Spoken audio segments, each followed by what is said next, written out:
رہے ہو بن حریث؟ خدا نے چاہا تو میں ممبر پہ جا کے آج خطبہ پڑھوں گا۔ کس مناسبت سے؟ میں امیر ابن زیاد کی حکومت کا نائب ہوں۔ امیر ابن زیاد خود رے کی کون سی جہنم میں چلے گئے ہیں کہ آپ کو اپنی حکومت کا نائب بنا دیا ہے انہوں نے؟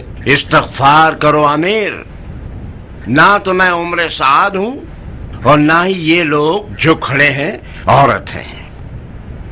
عامر ابن مسعود، ہنگامہ مت کرو، بیٹھ جاؤ۔ یہ دو افراد جو تم دیکھ رہے ہو قاصد خلیفہ ابن زیاد ہیں۔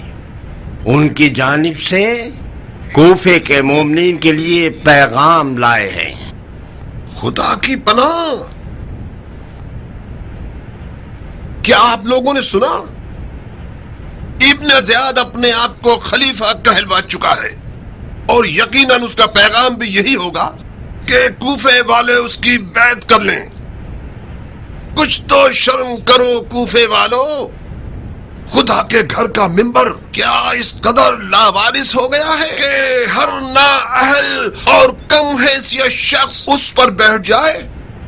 تمہارا ممبر و محراب سے کیا واسطہ؟ اے بدتمیز عرب، اپنے منہ سے زیادہ بڑی بات کر رہے ہو۔ کیا تمہارا سر جسم پر بھاری ہو گیا ہے؟ خلیفہ مرا ہے مگر اموی حکومت نہیں مری ہے۔ امویوں کے پاس ڈھنگ کے لوگوں کی کمی نہیں ہے۔ تم کیا سمجھتے ہو کیا تمہارے جیسے لوگ جو آل زبیر کے کرائے کے پلے ہوئے ہیں وہ لوگ آل امیہ کے خلاف سر اٹھا سکتے ہیں؟ جاؤ اپنی جگہ پر بیٹھ جاؤ عامر، فتنہ برپا مت کرو۔ اے کوفہ کے لوگوں، اے کوفہ کے رہنے والوں، یہ جان لو کہ بصرہ والوں نے ابن زیاد کی بیعت کر لی ہے۔ بصرہ والوں نے بہترین کام کیا ہے۔ خلیفہ کے نائب کو دیانتدار اور دین کے احکام سے واقف ہونا چاہیے۔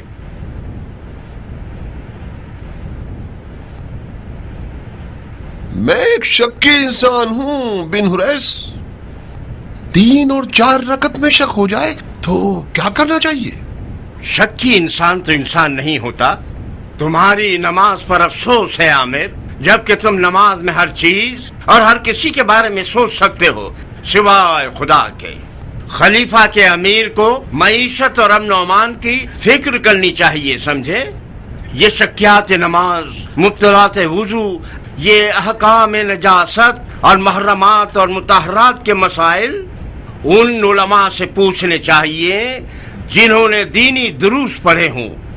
یہ علماء امیر کی دسترس میں ہوتے ہیں اور لوگوں کی دینی مشکلات بھی حل ہو جائیں گی۔ منظور، بالفرض میں ایک بڑے گھرانے کا وارث ہوں۔ خدا جانتا ہے کہ نہ میں سستی کرتا ہوں اور نہ بغیرت ہوں۔ دن رات اپنا خون پسینہ ایک کر دیتا ہوں مگر اپنے گھرانے کا پیٹ نہیں بھر سکتا۔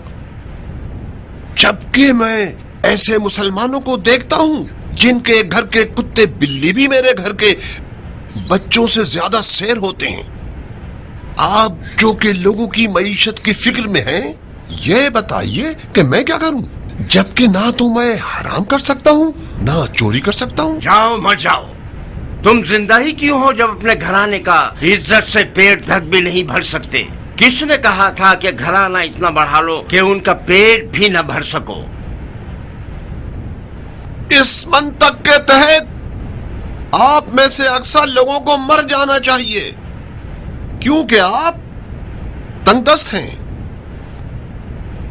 جہاں تک ہم جانتے ہیں، خلیفہ اور اس کے کارندوں کو سنت رسول پر چلنے والا ہونا چاہیے تاکہ وہ مظلوم کا حق ظالم سے چھین کر لے۔ شاباش عامر، شاباش۔ خلیفہ اور اس کے کارندوں کو عادل ہونا چاہیے تاکہ نہ ہی کوئی مسلمان زیادہ کھانے سے مرے اور نہ ہی کوئی مسلمان کم کھانے کی وجہ سے۔ خدا عامر، شاباش، تم تو آل زبیر کے طرفدار ہو، جھوٹے کہیں کے۔ آل علی کے جملے لوگوں کو کیوں سنا رہے ہو؟ سن رہے ہو لوگوں، اس سے زیادہ مکاری اور چالاکی کیا ہوگی؟ یہ باتیں علی کے دور کی تھیں جو ختم ہو گئیں۔ آل زبیر کے موٹے کھوسٹ خلیفہ کو ان باتوں سے کیا؟ میں اس قدر غیرت اور مردانگی رکھتا ہوں کہ اپنی حکومت اور اقتدار کے حصول کے لیے شریعت اور دین کی باتوں کا سہارا لے کر لوگوں سے کوئی ایسا وعدہ نہ کر لوں جو پورا ہی نہ کر سکوں۔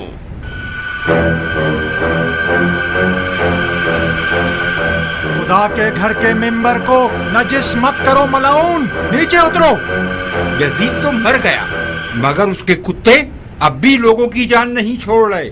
کوفیوں کو اموی خلیفہ نہیں چاہیے، خلیفہ زبیری چاہیے۔ عبداللہ زبیر خلیفہ، عامر ابن مسعود امیر۔ عبداللہ زبیر خلیفہ، عامر ابن مسعود امیر۔ عبداللہ زبیر خلیفہ، عامر ابن مسعود امیر۔ ان خرافات کے ساتھ تو کوفہ بہت جلد زمین بوس ہو جائے گا۔ کوفے والے بدنصیب لوگ ہیں، آج سے کوفے سے امن و امان ختم ہو جائے گا۔ تم نمک حراموں کا حق بنتا ہے کہ تم لوگوں پر بلا ٹوٹ پڑے۔ مجھے تو آل زبیر پر حیرت ہو رہی ہے کہ عامر تم نامردوں کا دھیان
عراق عرب کے حالات پرآشوب ہیں۔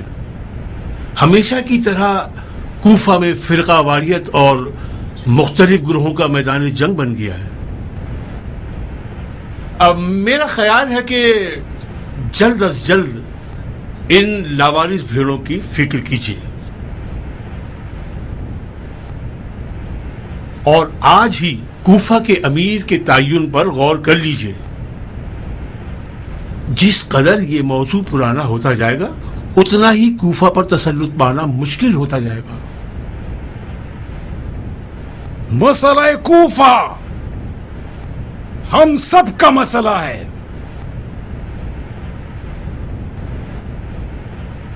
ہمارے خیال سے وہ واحد آدمی جو کوفے کے معاملات کو بآسانی سنبھال سکتا ہے وہ ہے ابو اسحاق، جو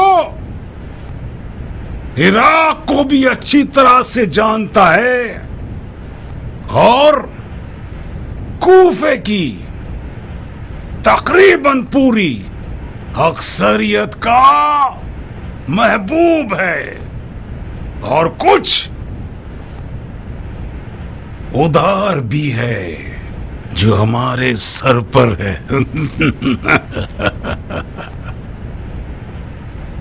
احسنت، مرحبا اس حسن انتخاب پر۔ خدا کی قسم آپ نے بہترین انتخاب کیا ہے۔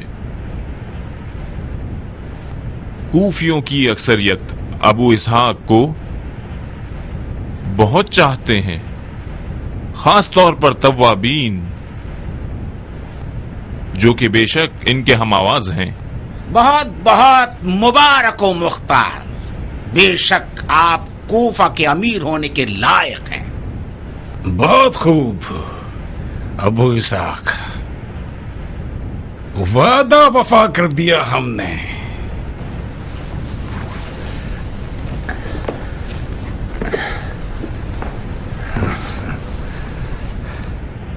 ہر چند کے آپ مکے میں ہمارے لیے امن کے پروانے تھے، مگر کیا کروں کہ عراق تمہاری دریات اور تدبیر کا محتاج ہے.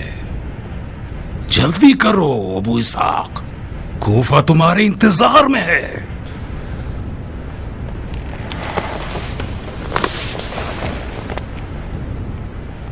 نہیں،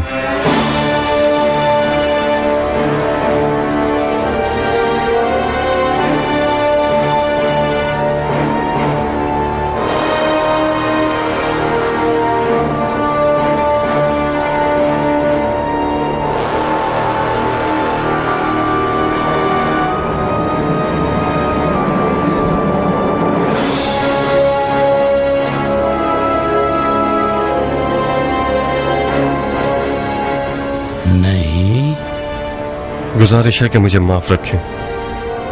کیوں مختار؟ میں ایک جنگجو ہوں، سیاستدان نہیں. جیسا کہ آپ نے فرمایا کہ کوفہ کو ایک سمجھدار اور سیاستدان امیر کی ضرورت ہے تاکہ سمجھداری اور ہوشیاری سے کوفیوں پر کامیاب ہو سکے. میں خود جانتا ہوں کہ میرے پاس ایسا کوئی ہنر نہیں. تم انکساری دکھا رہے ہو مختار، انکساری سے کام لے رہے ہو. کہ تمہیں یاد نہیں کہ تمہاری ہم سے بیعت کرنے کی شرط عراق کی حکومت تھی؟ وہ شرط صرف ایک سواریہ نشان تھا آپ کو پہچاننے کے لیے. میں یہ جاننا چاہتا تھا کہ آپ کی نظر میں مختار کی کیا قدر و قیمت ہے، بس اتنا ہی. میری حکومت کا تخت گھوڑے کی زین ہے اور میری رایا تلوار. میں فوجی لباس میں بڑا ہوا ہوں اور میری زبان ایک جنگجو سپاہی کی دو ٹوک اور سخت زبان ہے. حکومت کرنے کے لیے ایک نرم، میٹھی اور رنگ برنگی زبان چاہیے. یہ وہ سبق ہے جو میں نے خود آپ سے سیکھا ہے. تو پھر بہتر یہی ہوگا کہ میں مکہ میں آپ کے حضور میں ہی رہوں. بہت خوب مختار. نہیں، کون ہے جو کوفے کی حکومت کے لیے مناسب ہوگا؟ ہاں، ظاہراً کوفے والوں نے اس خط میں ایک شخص کا انتخاب کیا. بہتر ہے کہ خلیفہ ان کی رائے کو بھی دیکھ لیں. کس کا انتخاب کیا ہے؟ عامر ابن مسعود کا. ہاں، عامر ابن مسعود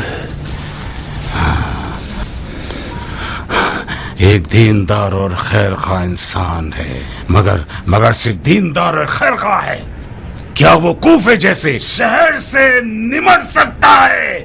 ہاں، مجھے بعید لگتا ہے.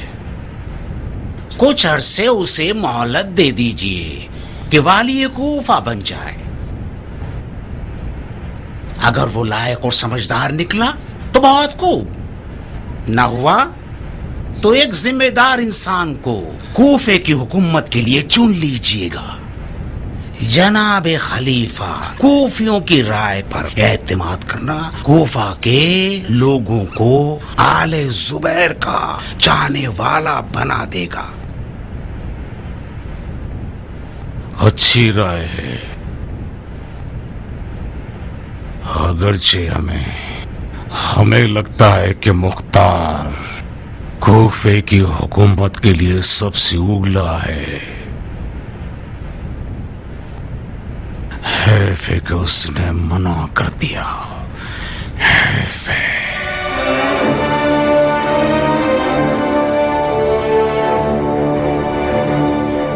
مختار کے فیصلے کے پیچھے کوئی فتنہ چھپا ہوا ہے.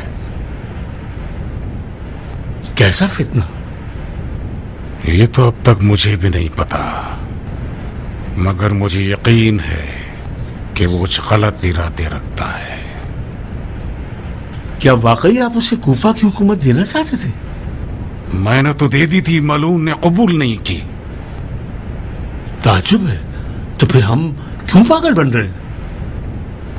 کیا مطلب ہے؟ کیا ہمیں پتہ نہیں چلنا چاہیے کہ مختار نے حکومت کوفہ کو کیوں قبول نہیں کیا؟ مجھے پتا ہے. تو بتاؤ کیوں قبول نہیں کی؟ پہلے مجھے بتائیے کہ کیا ارادہ تھا آپ کا، پھر میں بتاؤں گا کہ اس نے کیوں قبول نہیں کی. میرا تو کوئی ایسا ارادہ نہیں تھا. اس طرح تو مجھے بھی کوئی علم غیب نہیں ہے جناب امیر کہ مختار نے حکومت کوفہ کو کیوں قبول نہیں کیا. اور واقعی کیسے جان سکتا ہوں میں؟ تو پھر کس کام کے ہو تم؟ اگر مجھ سے اتنی باتیں چھپائیں گے تو میں بھی کسی کام کا نہیں ہوں. آپ فوراً حکم دے سکتے ہیں کہ مجھے فارغ کر دیا جائے اور مسلمانوں کی بیت المال کو مجھ جیسے شخص پر حرام نہ کریں جو کسی بھی کام کا نہیں. تم ایسا کیوں سوچتے ہو کہ میں تم سے کچھ چھپا رہا ہوں؟ کیونکہ روز روشن کی طرح واضح ہے حکومت کوفہ کے لیے مختار کو چننا ہرگز سوچا سمجھا اور معقول فیصلہ نہ تھا نہ ہے. آپ تو جانتے ہیں کہ اگر مختار کوفہ پہنچ گیا تو نعوذ باللہ خدا بھی اسے نہیں روک سکے گا. تو پھر آپ اسے کس طرح کوفہ بھیج سکتے ہیں سوائے اس کے کہ آپ اسے دھوکہ دینے کے لیے بھیجنا چاہتے تھے یا پھر مکہ اور کوفہ کی راہ میں اس کا قصہ تمام کرنا چاہتے تھے.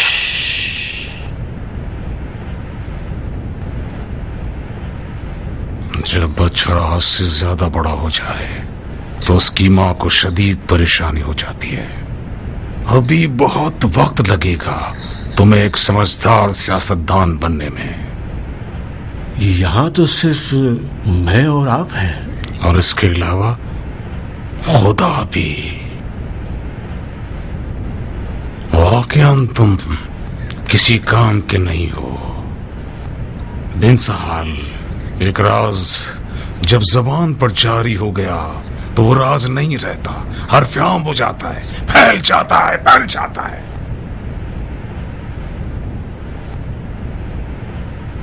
آج کے بعد جو آ جائے زبان پر کوئی راز بند رکھنا لب بدساز.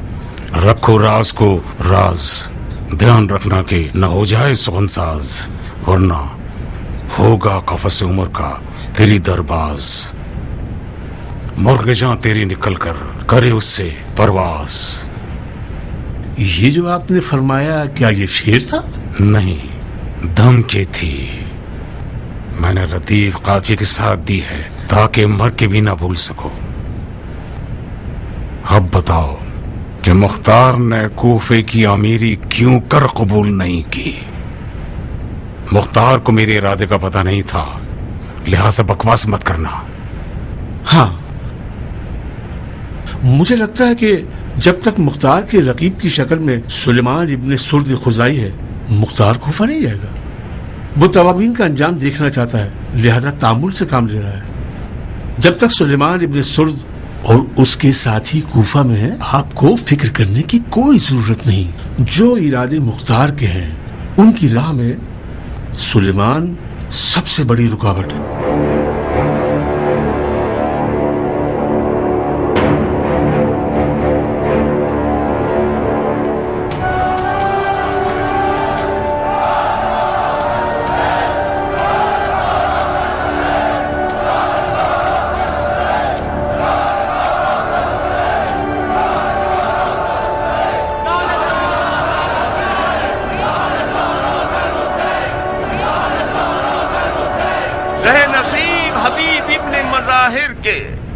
زہ نصیب مسلم ابن اوسجا کے، زہ نصیب ان لوگوں کے جنہوں نے اپنے آپ کو عشق کے قافلے سے ملا دیا. اور وائے ہو ہمارے حال پر کہ جو نفس امارہ کے ہاتھوں ذلیل ہو گئے. ہم نے وہ کام کیا ہے کہ اب قیامت تک اول علی کوفہ سے بیزار ہی رہیں گے. میری مدد کیجیے کہ ہم اپنی کھوئی ہوئی عزت دوبارہ پالیں. اگرچہ میں جانتا ہوں کہ سمندر میں بہہ جانے والا پانی کبھی واپس نہیں آتا. میری مدد کیجیے کہ ہم اس شرمندگی کے داغ سے دامن کو پاک کر لیں. حوصلہ پیدا کرو کہ پھر سے زندہ ہو جائیں. میں نے سنا ہے کہ بعض کوفیوں نے آل زبیر کے لیے بیعت طلب کی ہے. میں جو کہ تواب ہوں خون حسین کا انتقام لینا چاہتا ہوں. جہاں تک آل زبیر میری رکاوٹ نہیں بنیں گے مجھے بھی ان سے کوئی سروکار نہیں. آج میرا جہاد ہے قصاص ہے قاتلان حسین اور آرزو ہے راہ حسین میں مر جانا. تم بالکل ٹھیک ڈر رہے ہو کیان. یہاں تو ایک اجتماعی خودکشی کی بو آ رہی ہے. یہ آگ اپنے آپ کو جلانے والی ہے, دشمن کو جلانے والی نہیں. واقعاً مختار کی سخت ضرورت ہے. کبھی کبھار ابو اسحاق اور اس کے ان کاموں پہ شدید غصہ آتا ہے مجھے, اس قدر کہ میرا دل کرتا ہے اپنا سر دیوار سے ٹکرا دوں. نہ جانے کس امید پہ مکے میں رکا ہوا ہے. یہ ہمارے خوابوں کے پورا ہونے کے لیے بہترین وقت تھا. صبر سے کام لو کیان. جس مختار کو میں جانتا ہوں وہ کسی بیکار و بنجر زمین پر کبھی قدم نہیں رکھتا. بہتر ہے توابین کے انجام تک مختار مکہ ہی میں رہے. کیوں بن کامل؟ کیونکہ وہ سلیمان کے سامنے نہیں آنا چاہتا. تم نے سنا نہیں؟ سلیمان کو حکومت سے کوئی سروکار نہیں ہے. مختار اس روش کے سخت خلاف ہے.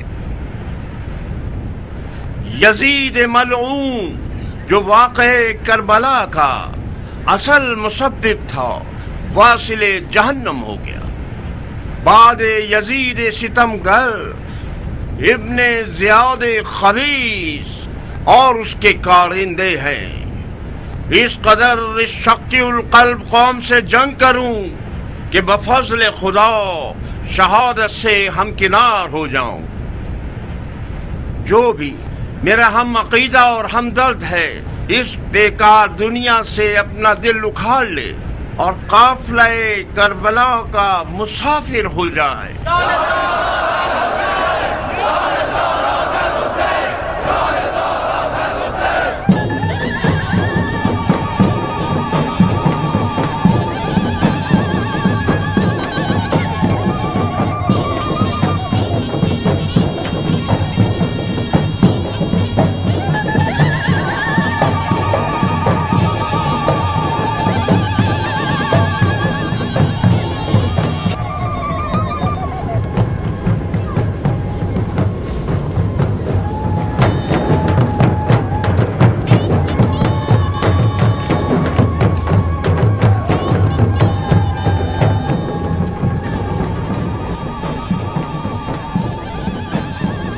کیا سوچ رہے ہو شمر؟ میں حیران ہوں عمر. خدا کے کارناموں اور زمانے کی گردش سے حیرت زدہ ہو کر رہ گیا ہوں. عامر کی ہوا کی مانند آئی ہوئی حکومت کتنی عجیب ہے نا. ایک شخص تمہاری طرح ساری عمر طلب حکومت میں تڑپتا رہتا ہے اور ایک شخص عامر کی طرح رات کو سوتا ہے, صبح اٹھ کے دیکھتا ہے تو پتہ چلتا ہے کہ امیر بن گیا. عامر کی امیری زیادہ چلنے والی نہیں ہے, وہ ہوا کے جھونکے کی طرح ہے. تو پھر اس کی بیعت کیوں کرنا چاہتے ہو؟ تم کیوں بیعت کر رہے ہو؟ میں آل امیہ کی ٹھوکر کھایا ہوا ہوں عمر. ان لوگوں سے مایوس اور بیزار ہوں. مجھے تو مشکل ہی لگتا ہے کہ بنی امیہ کے پاس کوئی ایسا لائق انسان بچا ہو جو معاویہ کی حکومت کو زندہ کر سکے. میں اپنی جان کے خوف سے بیعت کر رہا ہوں. توابین کے غصے سے بچنے کے لیے مجھے مجبوراً آل زبیر کی پناہ لینی ہوگی. کوفے سے باہر کیوں نہیں جاتے عمر؟ چلا جاؤں؟ کہاں چلا جاؤں؟ وہیں جہاں ابن زیاد گیا ہے, شام. تم بھول گئے کہ کس طرح جھوٹی جنتیں دکھا کر ہمیں استعمال کیا. یعنی پھر سے بیوقوفی کروں تاکہ یہ حرامزادہ ابن زیاد میرے سر پہ سوار ہو جائے. ہرگز نہیں. اگر مختار مکہ میں نہ ہوتا تو میں خانہ کعبہ میں پناہ لے لیتا.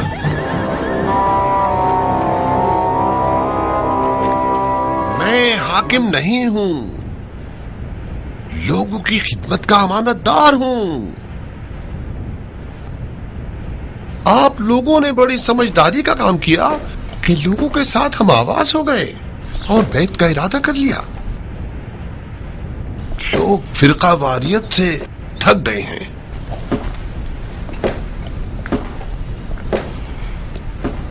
میرے خیال سے توابین بھی غلطی پر ہیں. یہ لوگ کڑے مردے اکھاڑ رہے ہیں, مردہ بھی عذاب میں اور زندہ بھی عذاب میں.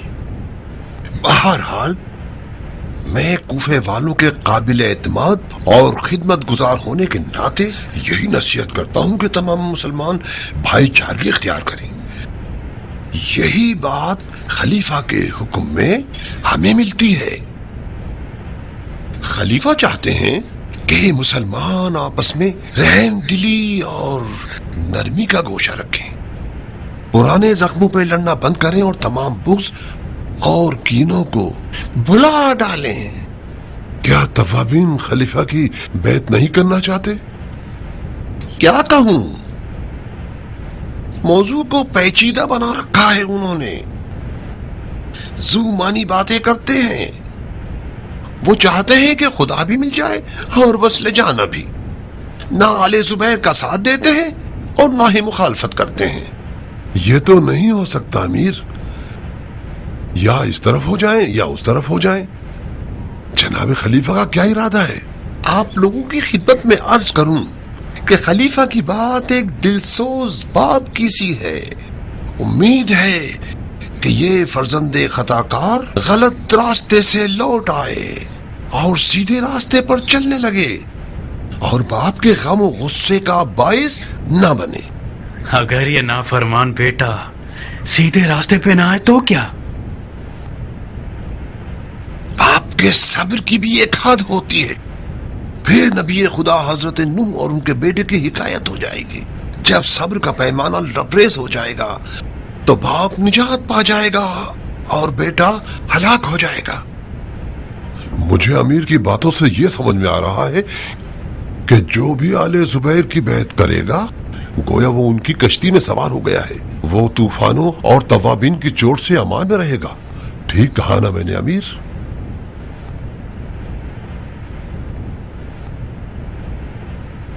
کوئی مذاق کی بات نہیں ہے شمر،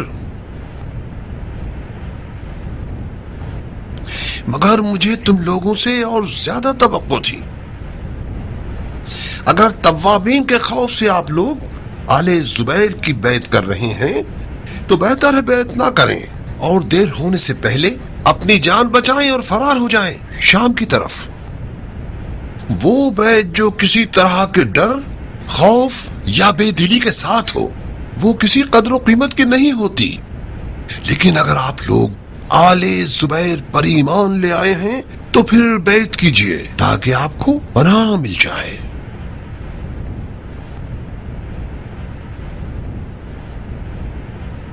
میں اپنی بیعت کی اپنے خون سے ضمانت دیتا ہوں. خدا کرے کہ یہ بکواس نہ ہو. اس بیعت کے ذریعے آل امیہ سے اظہار بیزاری کرتا ہوں اور آل زبیر سے دوستی کا مشتاق ہوں.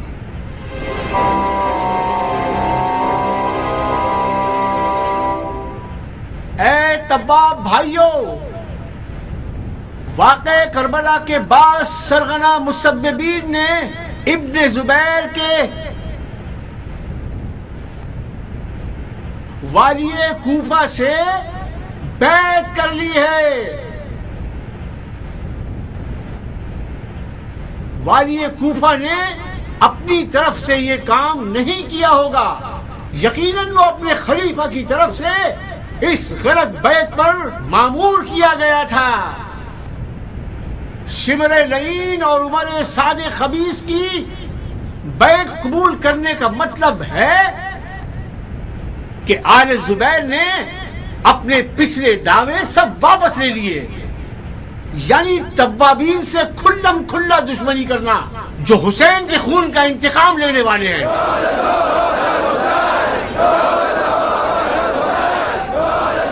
اگر یہی تماشے رہے کہ ہر چند عرصے میں کوئی طاقت کا بھوکا، منحرف اور لالچی شخص کھڑا ہو کر دین کے نام پر بدترین اور سب سے گری ہوئی حرکتوں کا مرتکب ہو جائے اور جہاں تک ہو سکتا ہے مسلمانوں کے مال و ناموس کو لوٹتا رہے اور ایک مسلمان حکمران ان سب باتوں کو نظر انداز کر کے اسے پناہ دے دے تو ایسے تو کوئی مسئلہ حل ہونے والا نہیں ہے.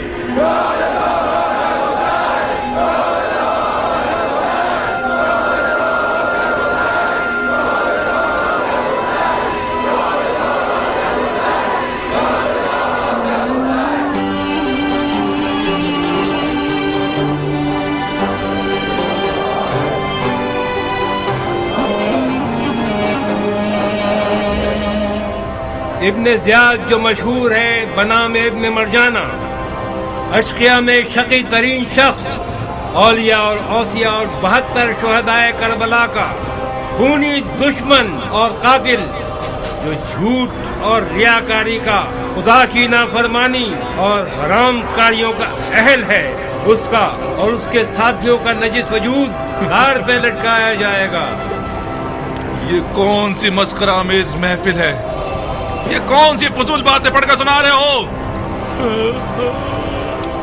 میں تھک گیا ہوں، جلدی سے اس تماشے کو ختم کرو مختار۔ میں کہتا ہوں یہ تماشا بند کرو۔ کیف انتقام تو تب ہے جب تم اپنی تلوار کو خون سے غسل دو گے۔ اپنی بکواس کو ہماری جان کا زہر مت بناؤ۔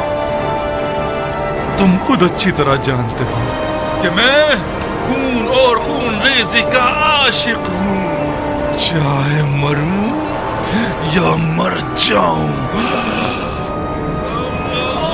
مختار جان، مجھے وہ روٹی کھلا کے مارنا جو ملک کے رے کی گندم سے پکی ہو، یا چاہے اس کے کچھ بھوسی ٹکڑے ہی مجھے دے دو کہ وہ کھا لوں۔ اے مختار، مجھے غور سے دیکھو، میں وہ شقی ہوں جس نے اس نیک سپہ سالار کا خون اپنے ان ہاتھوں سے بہایا جس کا کوئی یاور نہ تھا۔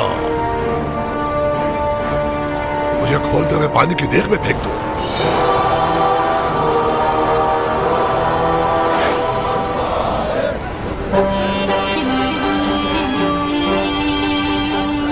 الوداع ہے خانہ کعبہ، الوداع ہے آنسوؤں کے قبلہ گاہ،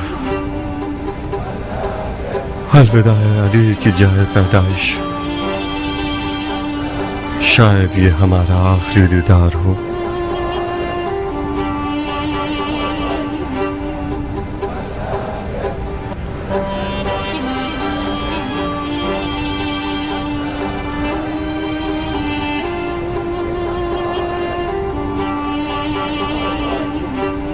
خانہ کعبہ کا طواف قبول ہو مختار۔ آپ کا طواف بھی قبول ہو بھائی۔ ارکان پورے نہیں کرو گے؟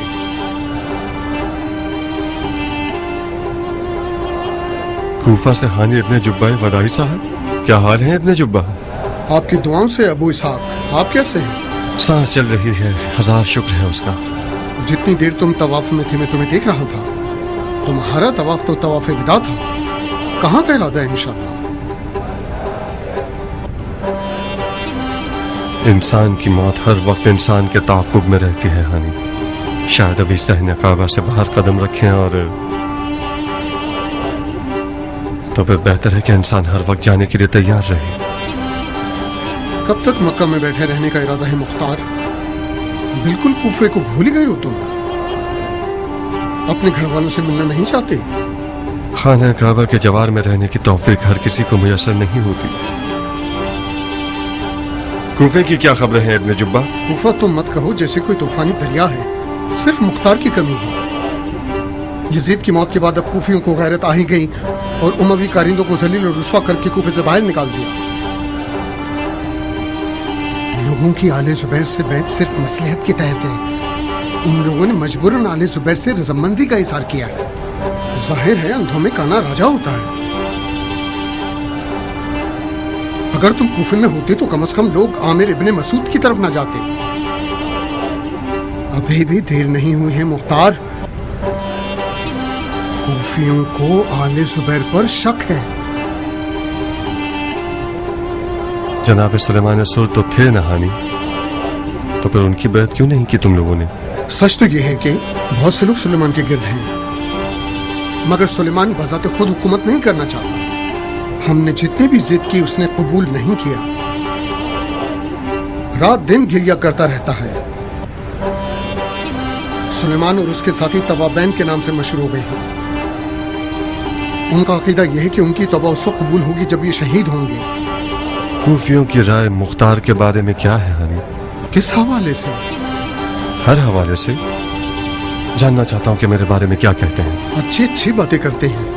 ہم نے تو جو کچھ سنا ہے وہ جنگ مکہ میں مختار کی شجاعت اور اس کی حرم کعبہ کے دفاع میں جان نثاری کا ہی سنا ہے۔ لوگوں کی آل زبیر کی طرف جانے کی ایک بہانہ تراش دلیل تم خود ہو. میں؟ اور کیا، کوفیوں کا تمہاری تشخیص پر ایمان ہے. لوگ کہتے ہیں اگر آل زبیر اچھے لوگ نہ ہوتے تو مختار ان کے پاس نہ رکے رہتا. واقعاً تم اپنے آپ کو اتنا کم قیمت کیوں سمجھتے ہو ابو اسحاق؟ کوفے والے تمہیں اپنا حصہ سمجھتے ہیں. تمہارا بیت اللہ کا دفاع کرنا ان لوگوں کے غرور کا باعث بن گیا ہے. تم پر ناز کرنے لگے ہیں یہ لوگ. توابین کا کیا ان کی بھی یہی رائے ہے؟ توابین کو نہ مختار سے سروکار ہے اور نہ آل زبیر سے. ان کا سارا غم شہادت پانا ہے. میں نے ایسا کچھ نہیں سنا.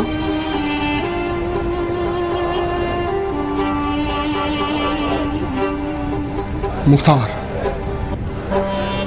ہاں، تمہارے خیال سے یہ آل زبیر کیسے لوگ ہیں؟ کس حوالے سے؟ دین، شریعت، طریقت اور صلاحیت کے حوالے سے. کیا واقعی میں دین کا درد ہے بھی یا صرف ریاست کے بھوکے ہیں؟ فقط خدا ہی اندر کے راز سے واقف ہے، ہمیں کیا پتا.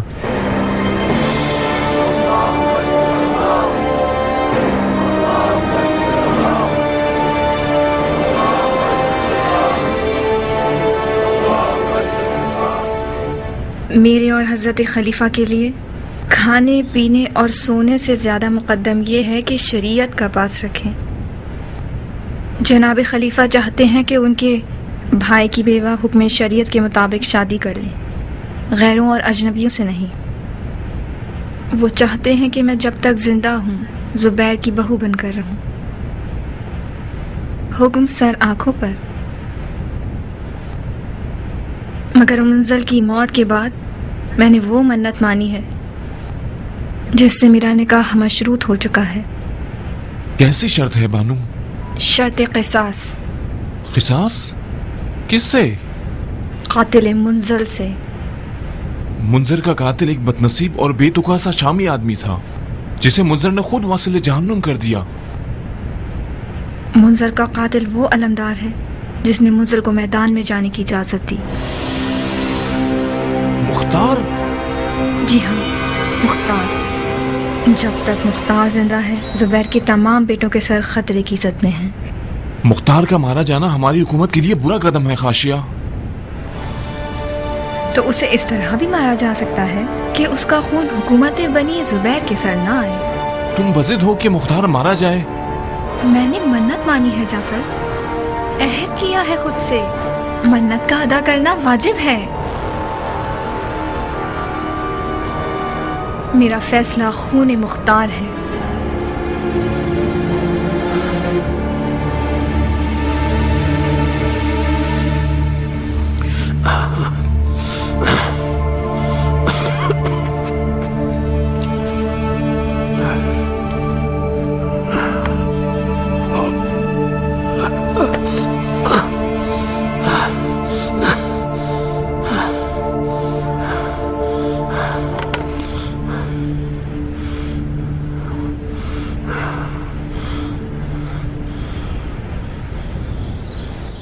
پروردگارا تجھی سے دل اطمینان کا باعث ہے